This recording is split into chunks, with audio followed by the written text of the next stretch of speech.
Welcome, listeners. Today we've got an interview with a film fiction author. I'm Homebrew, I'm your host. With me is my co-host, Robert Jordan Landman, also known as Educated Hello. Today we've got an author in here who's the author of Magnetism. Please welcome Souldin. Greetings.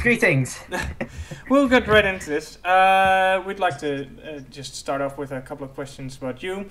Can you give us a short introduction of yourself?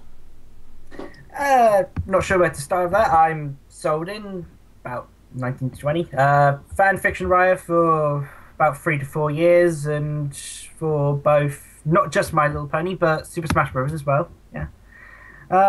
Super Smash Brothers.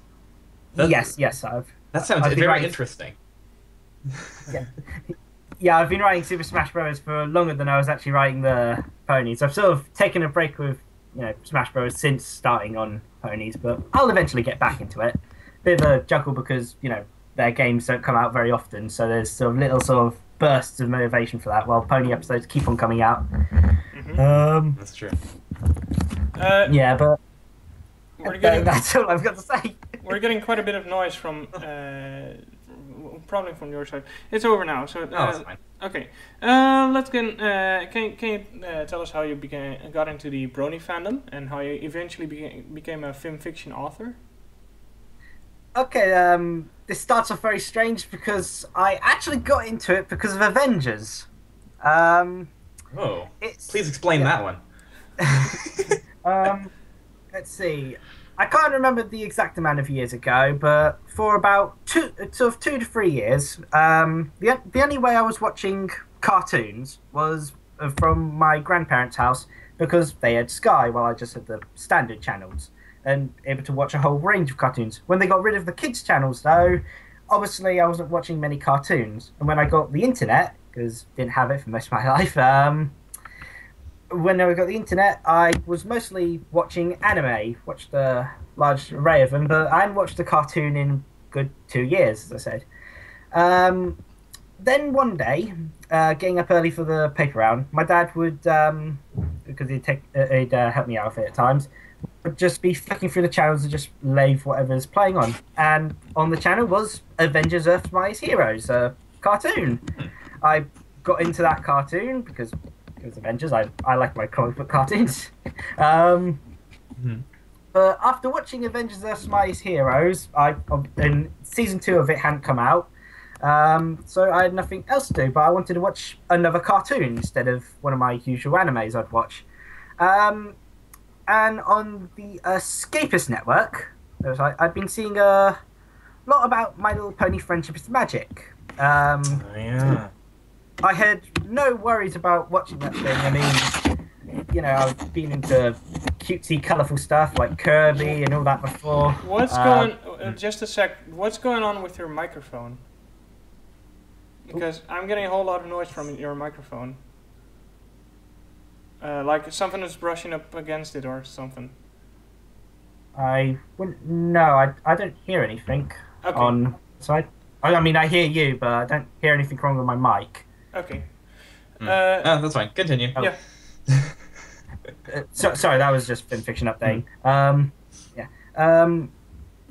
So I had no problems with the idea of watching a show about ponies because, all used to that sort of colourful kiddie stuff. I mean, huge fan of the Kirby game series, so decided to try out an episode of it. For a lot of people were overhyping a bit, but otherwise I thought, well, this is a decent cartoon.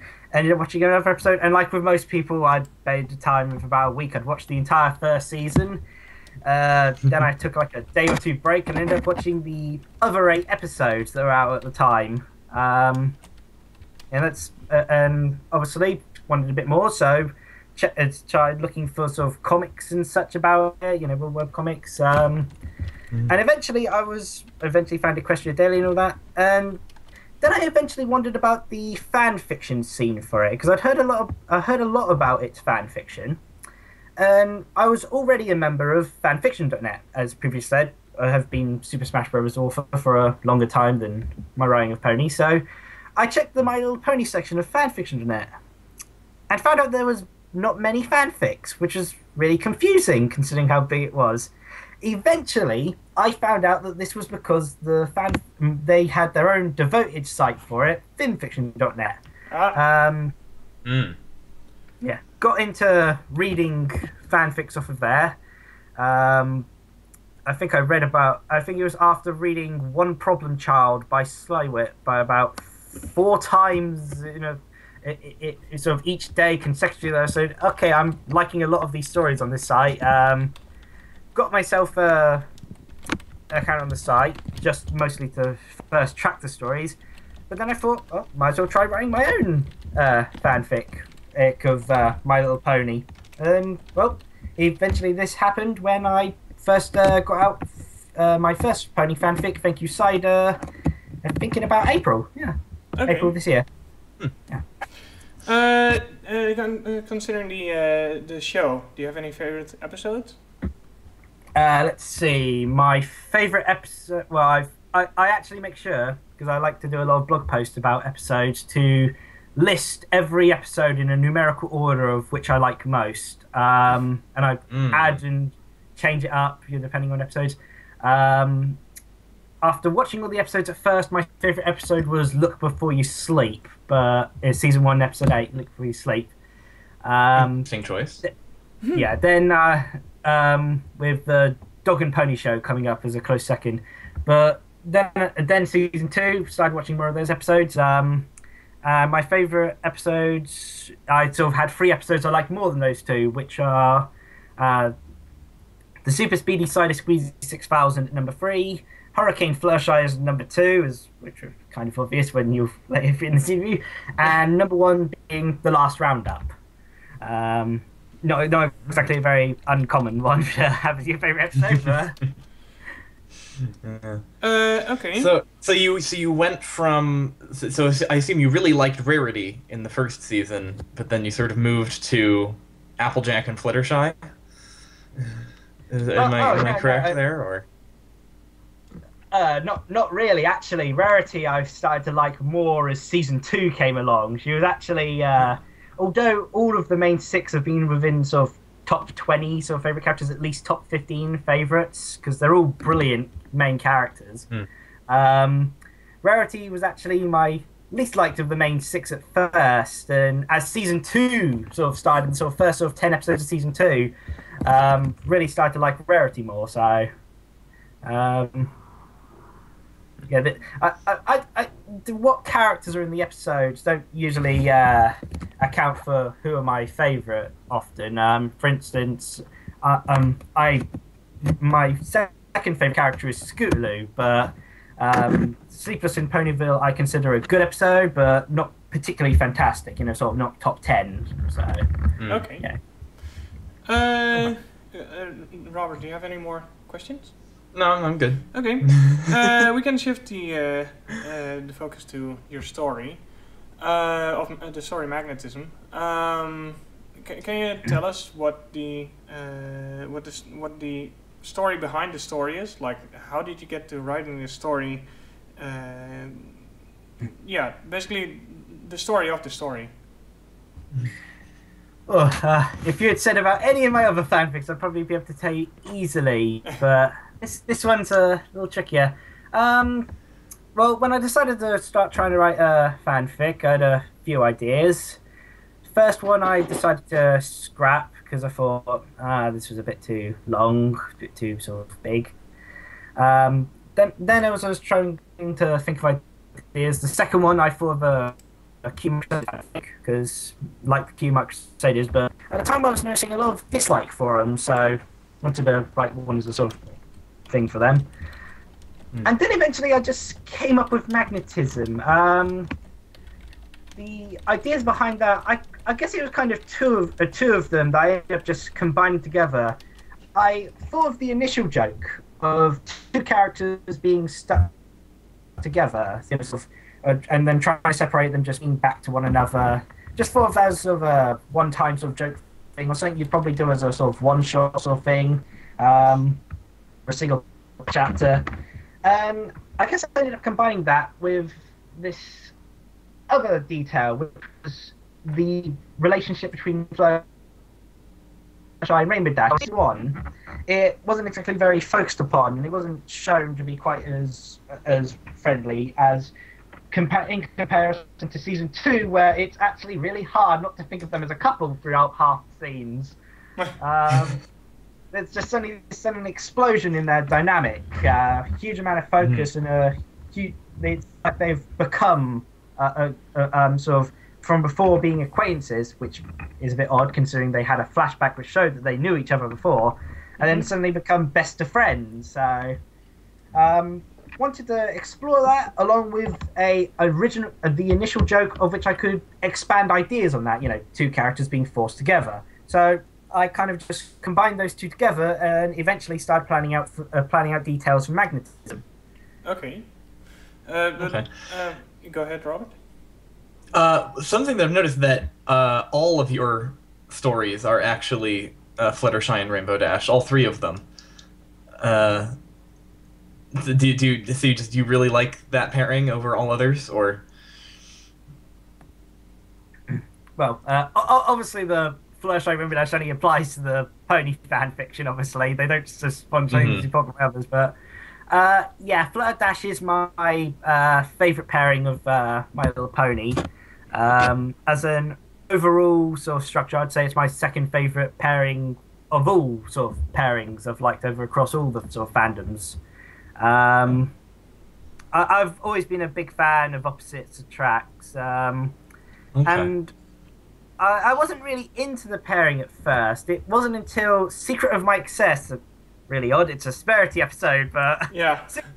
Secret of My Excess. The moment when Pinkie Pie yells out, "Some pony, do something," and then Rainbow Dash goes on it. Suddenly pulls Fluttershy along with her. Yeah, I remember.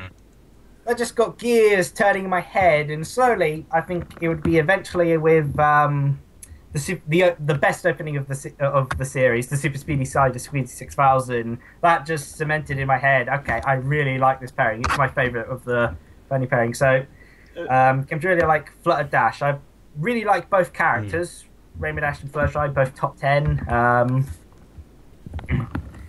And yeah, I just like, I hadn't written any romance comedies. I had sort of hints of romance in previous stories, but I wanted to. I like the idea of focusing on a romance comedy, particularly when one of the best little things, my favourite little things, is the sort of cute moments you get. Be it a cute comical moment or cute as in literally romantic cute. And I thought with the pairing, it could easily inspire those sorts of things. So. Yeah, both Pegasus have the qualities for both kind of situations, where Fluttershy would be the more romantic type and Rainbow Dash would be more comical relief at times. Of course, you can exchange these two. Robert. One more thing. Something else I noticed while we're still on your overall work is that you have exclamation points at the ends of all your titles. And I was wondering if there was any reason for that, or if it was just something you felt like doing. It's a habit I've sort of had as a child. I've had a few habits. The exclamation point is one of those that sort of always stayed with whenever I did a title for a fanfic or a chapter name. It's just to bring attention to it. It's pretty much the same with every fanfic I've written. They always tend to have an exclamation mark, unless I actually realise, wait a minute, this is actually supposed to be there. Let's remove that. Yeah, force of habit mostly. But okay. Let's get into the story.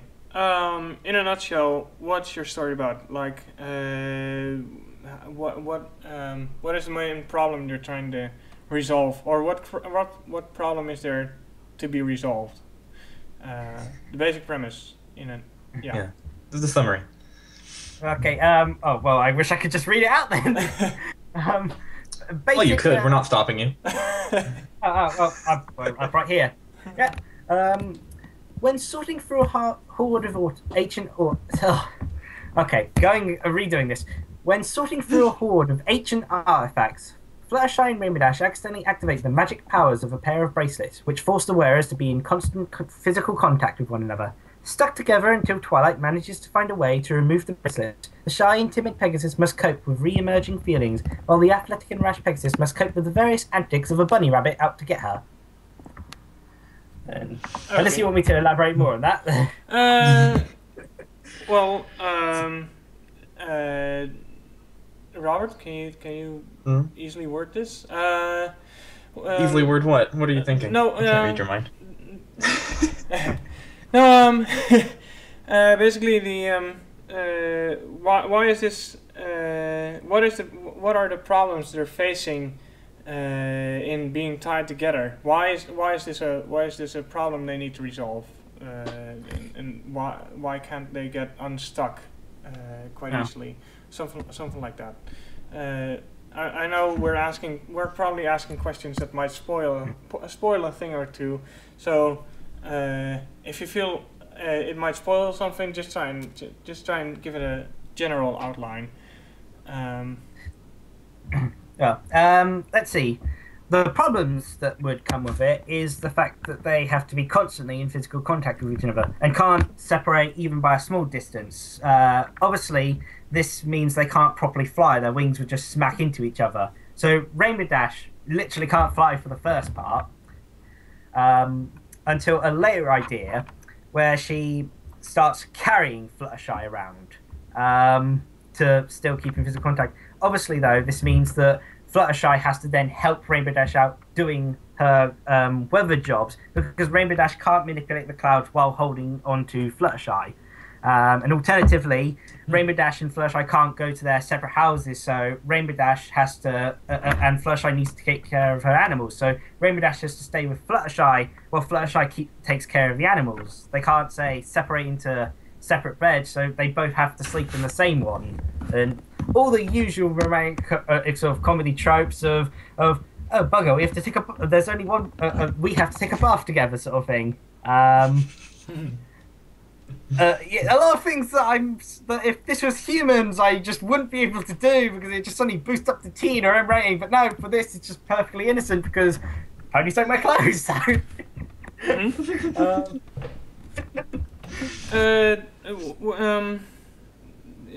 The character development in that case.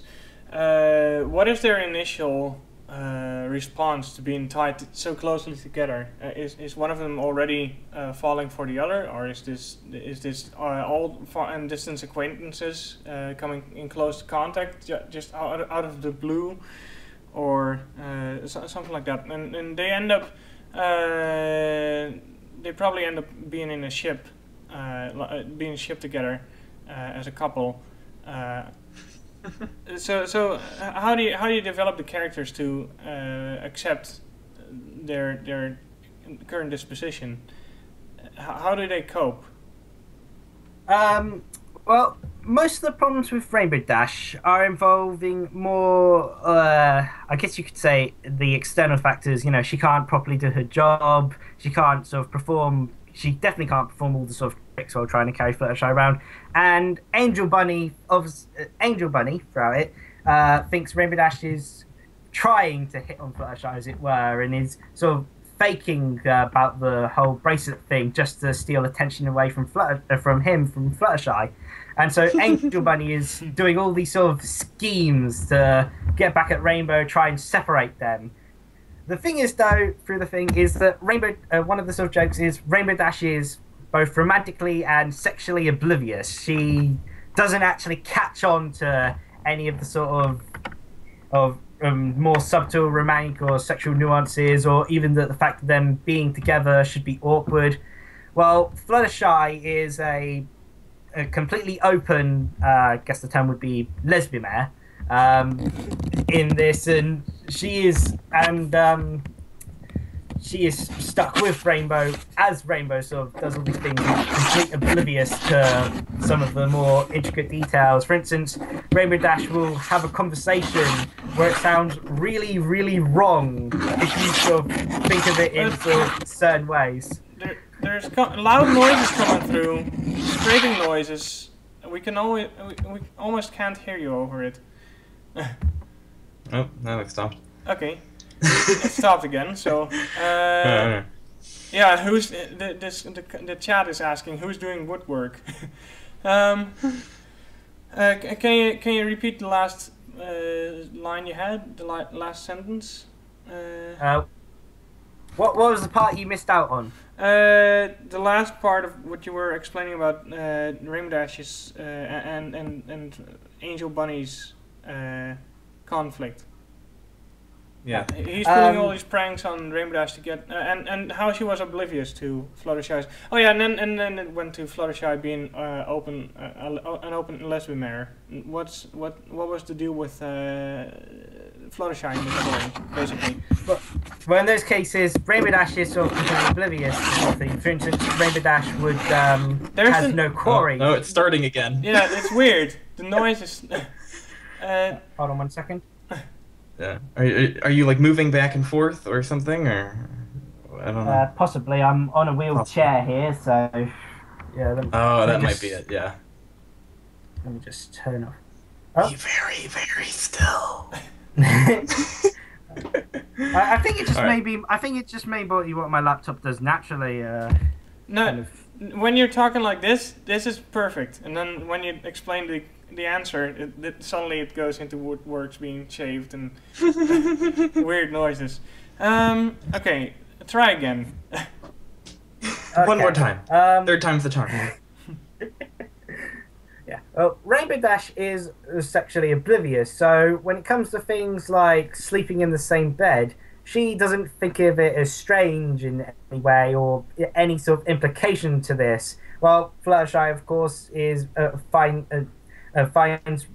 Rainbow Dash physically attractive, and of course has the problems from there of sleeping in the same bed with a mare and one of that she finds to be attractive. So there's that sort of problem emerging for Fluttershy. Is that okay this time, or? Yes. We caught it this time. That was fine. That was great. The obliviousness of Shadow of Rainbow Dash is of course going to be an issue for Fluttershy. Nonetheless, is it an obstacle, or is Rainbow Dash equally attracted to Fluttershy? Just in a different. It's just that she expresses it in a different manner. Is she as attracted to her as Fluttershy is to Rainbow Dash, or is this just Fluttershy falling for Rainbow Dash, and it's a single way relationship? If I say too much on Rainbow Dash's side of things, I'd probably be spoiling things. So that's a good point. All right. Yeah. On Fluttershy's account. There's the fact, as I said earlier, Fluttershy's re-emerging feelings that Fluttershy's killed in. And Fluttershy, throughout a lot of it, is becoming closer to Rainbow Dash again, because, as I said before, I got this idea from the joke of them being stuck together and ping-pong back, and the fact that Season 1 and Season 2 has their relationship change a lot. So this episode actually takes place between Lunar Eclipse and May the Best Pet Win, because May the Best Pet Win was the first time that really you got a good showcasing their relationship had changed. They sing a duet together. Fluttershy lets her animals fly through Ghastly Gorge for Rainbow Dash's race, all that. And so there's a key reason to why the episode's set where it is. Okay. Does Gilda have a part in all of this, or is she just part of the background story, mostly? Could you repeat that? I didn't hear what character you said there. Is Gilda a part of the background story, or is she actually going to make an appearance and whatnot? Just wondering. I guess it's not much of a spoiler. There is a very, very large flashback chapter, and Gilda is a key element to that, and a key element to Rainbow Dash's and Fluttershy's backstory, of which I later delve into. I give hints at first before finally going full-on diving into the backstory. Okay. Gilda appears and is mentioned a lot within the backstory, but I don't have her actually appearing. Okay. Okay, that's a good answer. Not spoiling too much. Robert, do you have any further questions? No, I'm good. I was going to ask about the final resolution, like what's the end result? No, but that would be spoilers. That would be spoilers. That would definitely be spoilers. No spoilers. Yeah. All right. do you have anything to add in regard to your story, like something you find interesting yourself about your own story you'd like to share? Like I've taken this into another direction as compared to other authors, or maybe I think the concept of doing a narrative like such and such instead of the other thing is more interesting. Do you have anything in particular you were trying to do with this story?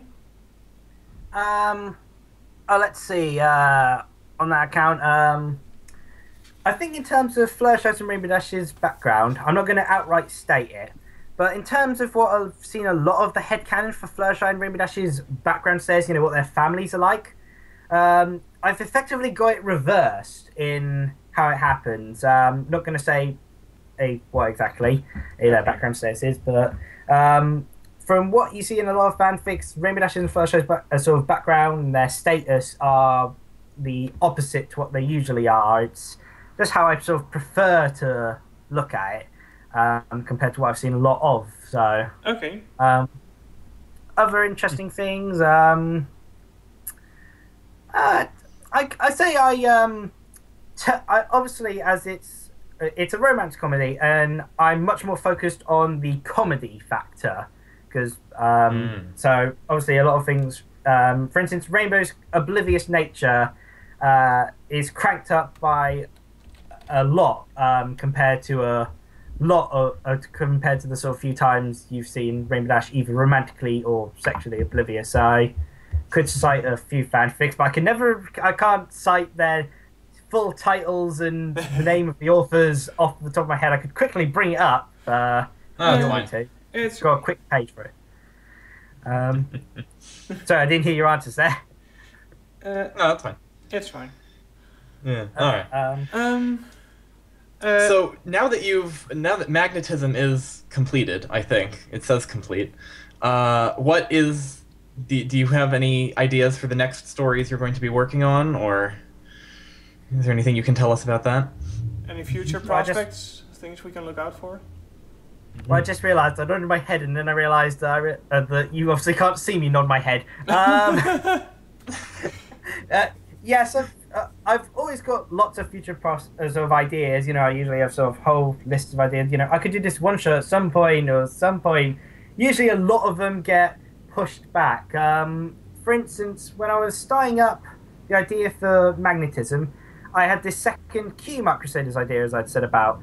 But because I'd gone into Flutter Dash, I decided, okay, I'm going to put away this Q-Mark Crusaders story and get back to it sometime in the future. It's probably not going to be until forever until I get back to it, but I will one day. Lots of sort of different sort of one-shots ideas. For instance, I'd quite like to do a story idea about the background ponies background minor pony characters in Hurricane Fluttershy, and sort of playing the role of effectively the audience in interpreting in Fluttershy and Rainbow Dash's actions in that, which just for a Flutter Dash shipper, it was just unbearable seeing how much they acted like proper shipping. I mean, even if you don't mishear the stuff like, even if you don't mishear that you gay line or anything like that, even when you just look at their interactions normally, I need you. So it just comes across as shipping. So I'd love to do a sort of story where interacting like that. But I've got a few planned. Always had one big sort of fanfic planned later for after Magnetism, to which I actually hint at. Because the thing is, with all my fanfics I ever write, I never write a fanfic without some idea of how I could later utilize it. Be it I could write a prequel for it, a sequel for it, or I could just say it in the same universe as another fanfic. For instance, say if in one fanfic, two characters get together, I could have another fanfic, not even about those two characters, but to explain the absence of those other two characters, or even just a quick joke about those two characters, could mention the current fact that those two characters are together or on a date or anything like that. I've seen fanfics like that.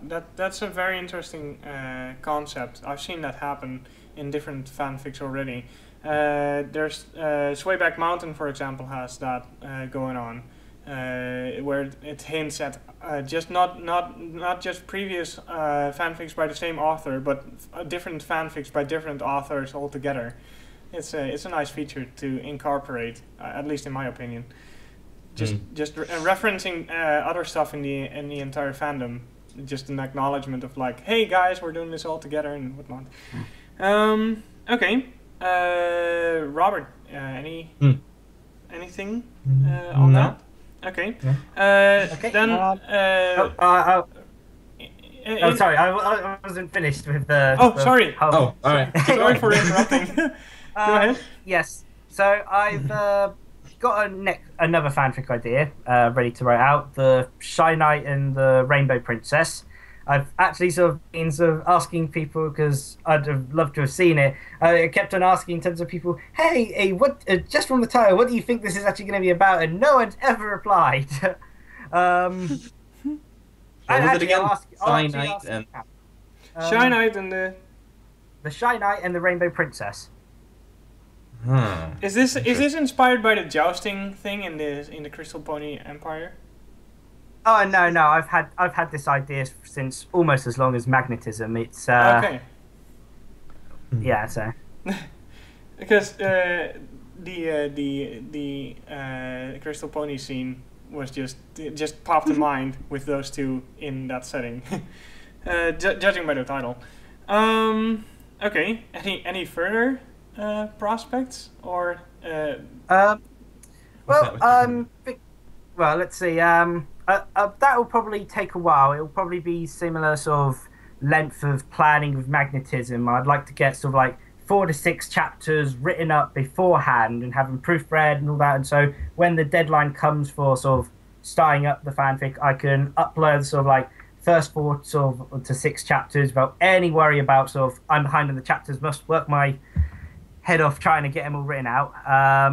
So that'll probably be about 6 months till I decide to do so. In the meantime, not sure what things will be going on in my life. I'm looking to both re-enter a bit of the Super Smash Bros. Section, as I said earlier, so get back into sort of seeing my old friends from there, possibly doing a collab with one. And I've actually recently been asked if I wanted to do a collab by another fanfiction writer.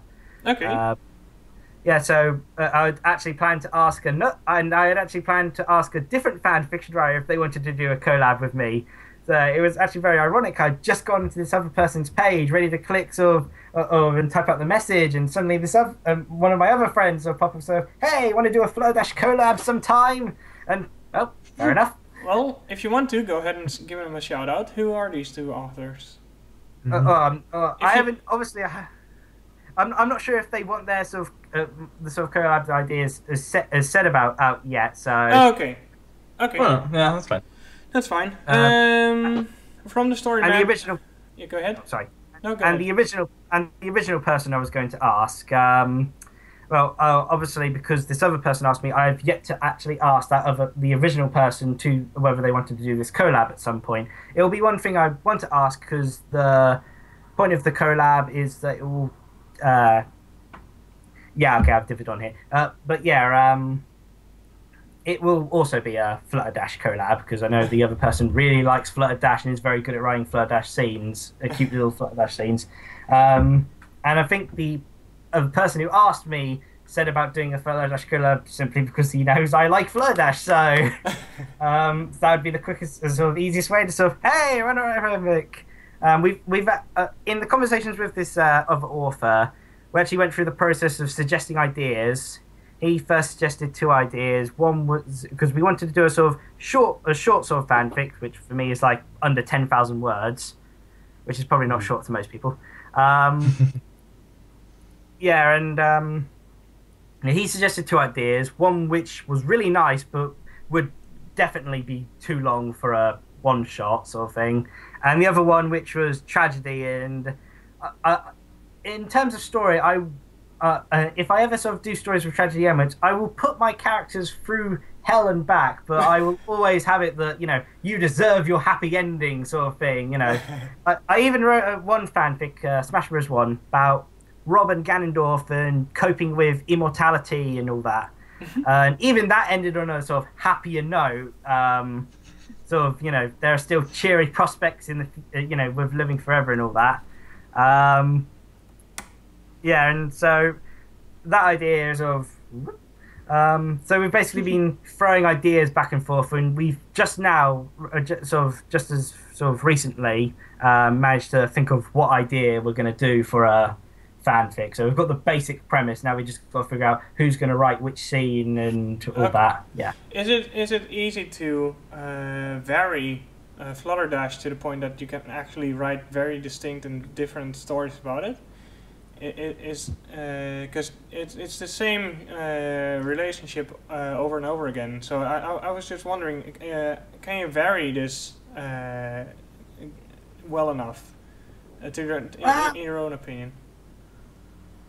Well, I think there's several different ways you can do any pairing, even if it's utilizing the same characters. For instance, with Magnetism and my very first pony fanfic, Thank You Cider, the romance is mostly coming from Fluttershy's side. With Magnetism, Rainbow Dash is oblivious, while in Thank You Cider, Rainbow Dash wakes up in Fluttershy's bed and immediately assumes that they've... because Thank You Cider was based off of the Super Speedy Cider Squeezy 6000, and a comic artwork someone had done for it of sort of Rainbow Dash bursting into Fluttershy's room and Fluttershy looking all happy, expecting, then Rainbow Dash just flying Fluttershy and Fluttershy thinking, I wanted to snuggle.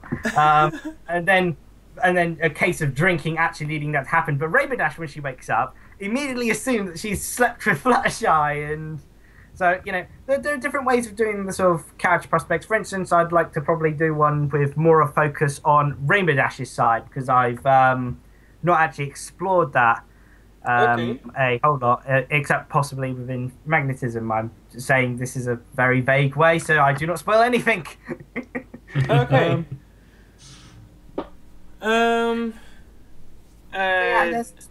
the audience, in whoever is going to read in the reader's audience, what do you hope to inspire? What do you hope to get across with these stories? Kind of. If you had one thing the audience should remember your story by, or just pick up in your story, what would that one thing be? I guess that would be, for the most part, humor. I think it ultimately varies from chapter to chapter, but as I said before, though Magnetism is a romance comedy, I tend to focus on the comedy aspects. In fact, in all my stories, even if they aren't a comedy story, I'll always find a way to slip in some humor, some variation of humor. For instance, in some of the sort of more dreary, dark stories, I'd slip in some sort of sarcastic humor or very realistic conversation-based humor. So ultimately, I tend to prefer humor. Sort of my readers to find it fun and enjoyable as much as I tend to have writing them, except when it comes to deadlines. Yeah. Oh, great, I've got a day to write all this out. Oh, I've got to send it off to my proofreader. I hope I'm not troubling my proofreader. I didn't used to have a proofreader before. This was never a problem. Suddenly, with Magnetism, they said, hey, you probably get a proofreader. It'll help your story out. Get myself a proofreader. And oh, gosh, I'm constantly worrying. I've got like half the time now because I have to write the story within a week, send it off to get proofread, and then sort of check if I agree with all their proofread, because I'm British. Most of the people I send my stories to be proofread by are Americans. Oh, yeah. Yeah. Colour has a U in it. Colour has a U. And hoofball, you score touchdowns. No, you score goals in hoofball. You kick the ball into the goal. Not a touchdown. Why? Egg. Yeah. I completely forgot what the original point was. What do you want the readers to pick up on your stories? Like, oh, yes. The one thing. So go ahead, Robin. It varies. Oh. Sorry. No, he can go. Okay. It varies from chapter to chapter, but overall, I want them to be happy. I mean, chapters, of course, I vary upon what I want to do with them. You know, if I want to scare my readers, I will obviously apt my story into a way to try and scare them. If I want them to feel sympathy at one point, I'll apt it to feel sympathetic. Usually, of course, there'll be a blend of this. For instance, the story is comedic with cute little romantic tones throughout. However, sometimes there'll be more comedy, sometimes there'll be more of the romantic tones, sometimes it will explore a completely different issue. Chapter 5 is a really key scene because Magnetism has all of the main six and Spike and the Cutie Crusaders at one point all sort of get involved in some way. Chapter 5 explores, and they obviously it explores a lot of the other characters' perceptions of, the things going on. Twilight has a lot of things going on because the initial basis is the artifacts were given to her by Luna to study as a gift, and of course the others accidentally putting the bracelets on. Twilight thinks it's her fault. She develops a guilt complex and has a lot of her dealing with that, and of course in more humorous Lesson Zero styled humor ways of Twilight going insomniac, and of course this not helping her mental stability. Rarity's the blatant shipper on deck, hint hint, wink wink. Pinkie Pie just wants to be involved in all of the activities, with which Fluttershy and Rainbow Dash are forced to go on equally. For instance, Rainbow Dash being tied up with Fluttershy by the bracelets forces Rainbow Dash to have to go with them to the spa. For Fluttershy and Rarity Spa Day, Pinkie Pie insists on coming along, and then Rainbow Dash had a day planned for playing pranks with Pinkie Pie. Fluttershy is forced to come along. Lots of things that differ on expectations depending on the chapter. Chapter 5 wanted people to sort of, a matter of difference of opinion with chapter 5 when it concerned Applejack. I want her to want characters to see that she has a different opinion to quite a few of the characters, but not to sort of hate her opinion, to sort of just understand it as a difference of opinion. And with chapter 7, I have what TV Trope says is a wham line, and for that I was planning on completely devastating my readers, and from the comment section, oh gosh, I achieved that. I was we were kind of moving. I hope I'm not interrupting, but although we were kind of moving towards the end of the interview, I still had one more question pertaining to the story itself. Are there any characters that will obstruct or trying to stop them from either getting together or being pushed away from each other? Like, are there characters supporting their relationship, and are there characters who actually actively try to break them up or try and cause a ruckus? As far as sort of actively sort of against it, it's very interesting to say, and I won't say a spoiler because this will be the sort of, I'll just say this is a little Fluttershy. And of course, to some extent, Angel Bunny is the most active in any sort of form of trying to stop them get together. Angel Bunny is constantly playing these sort of pranks on Rainbow Dash, thinking that, of course, that the bracelets don't work, and this causes all sorts of trouble. I mean, various schemes. Fluttershy's perspective, though, Angel Bunny sort of can do no wrong, though, and is often not even seeing the sort of bad relationship between Angel and Rainbow Dash. Supporting relationship, that varies. Between Rarity and Pinkie Pie for different points of it, though. There isn't many active moments, with exception to Angel Bunny trying to stop any sort of idea of relationship.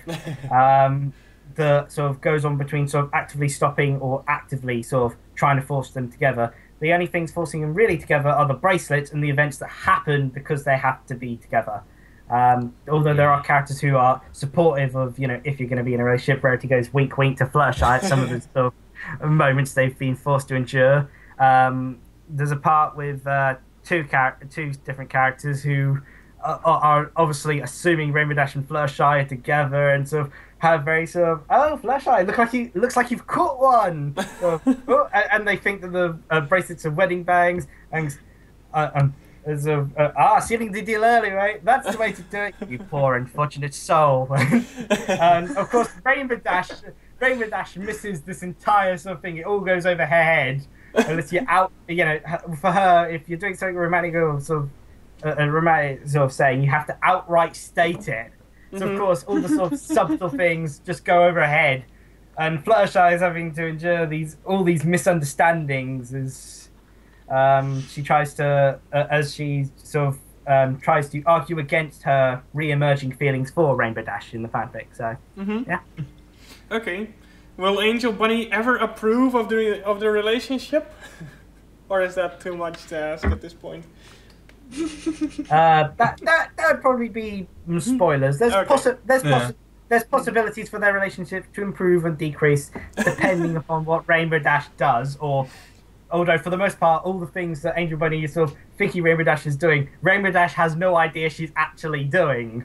Of course, because she doesn't know that Angel Bunny's a rule. You're not supposed to be this close to Fluttershy. Rainbow Dash doesn't know this, and she can't exactly move back because of the bracelets. And you're not allowed to say this sort of thing. This is highly sort of naughty sort of thing. And Rainbow Dash obviously doesn't know the meaning behind the thing she's properly saying. The second meaning to them. So yeah, it's full of innuendos, and she doesn't know it. Full of innuendos, and Rainbow Dash is pretty much the only one who never gets any of them. Also is usually the one citing most of them. Pinkie Pie for it is a bit of a mystery. Though whether it be a lot of the characters in the actual story wonder whether Pinkie Pie's purposely playing sort of unaware of the innuendos, or just purposely using the innuendos. Okay. Yeah. Pinkie's like that. A lot of the presentation of Pinkie either is that she's completely sexually unaware, or she's completely sexually aware but likes to pretend she isn't aware because it's more fun to sort of the jokes and such. If people don't think she's trying to do that, it's fun to mess with ponies.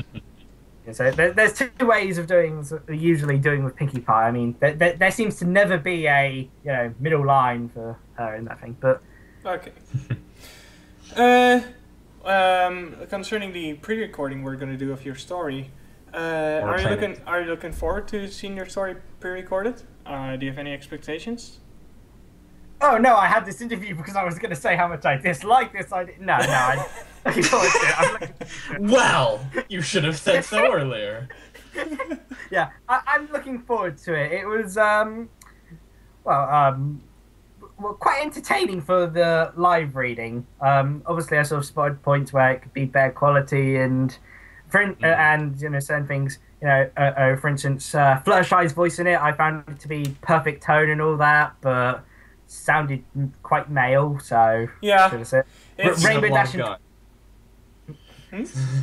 and Twilight, I just found perfect. I mean, Rainbow Dash's was a lot louder, but that kind of makes sense. For that part, you have to go sort of medium voice narrator, low voice Fluttershy, and suddenly this really sort of loud Rainbow Dash and it comes on. But it was a perfect choice for Rainbow Dash and Twilight. Rarity, I'm British, and Rarities is one of the most British voices I've actually heard. Just really pouring on the British accent there. The story, that pre-recording was one of our earlier, one of our earlier works, like way back in the day, even before this group officially launched. So we're gonna do, we're gonna have a recruitment video before we start this Magnetism story. So we'll have even better voice actors and scripting. Hopefully. Yeah, hopefully, for that story. You're gonna say?